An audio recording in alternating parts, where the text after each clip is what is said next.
लगातार सिर्फ वो बयान सुनवाते हैं जो निशिकांत दुबे और दिनेश शर्मा ने दिए। इसमें कई बार सुप्रीम कोर्ट के बारे में कहा गया वो हद को लांघ रहा है। दुबे ने तो सुप्रीम कोर्ट पर धर्म युद्ध और अराजकता फैलाने जैसे आरोप तक लगा दिए।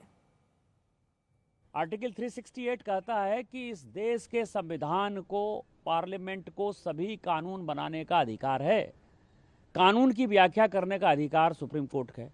वो कह रहा है कि 3 महीने में जो है राष्ट्रपति बता दें कि क्या करना है, 3 महीने में गवर्नर बता दें कि क्या करना है, और उसके बाद आज जो है ये देश राम, कृष्ण, सीता, राधा, 12 ज्योतिर्लिंग से लेकर 51 शक्तिपीठ का है।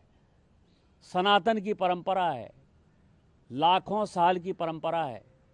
आप जब राम मंदिर का विषय होता है तो आप राम मंदिर में कहते हो कि कागज़ दिखाओ, कागज़ दिखाओ। कृष्ण जन्मभूमि का मामला आएगा मथुरा में तो कहोगे कागज़ दिखाओ। आप जब शिव की बात होगी, ज्ञानवापी मस्जिद की बात आएगी, कागज़ दिखाओ।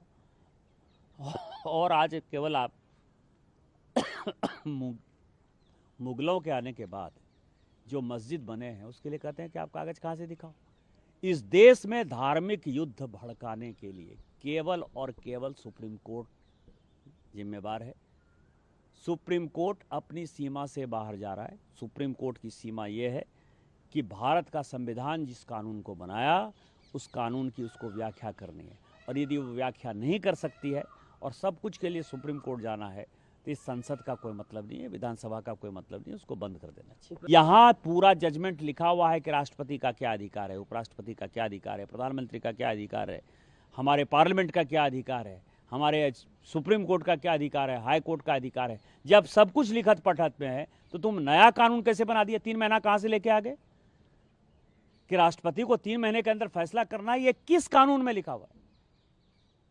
इसका मतलब यह है कि आप इस देश को एनार्की की तरफ ले जाना चाहते हो, और एनार्की जो है इस देश में बर्दाश्त नहीं होगी। जब नया कानून आएगा, जब नया पार्लियामेंट बैठेगा, इसके ऊपर विस्तृत चर्चा होगी, और फिर से नेशनल जुडिशियल अकाउंटिंग सिस्टम जो हमने NJAC बनाया था, जिसमें कि राष्ट्रपति का चुनाव कैसे होगा, प्रधानमंत्री का कैसे चुनाव होगा, वो तो संविधान में लिखा हुआ है। लेकिन आपके भाई भतीजावाद के आधार पर जज का चुनाव नहीं होगा।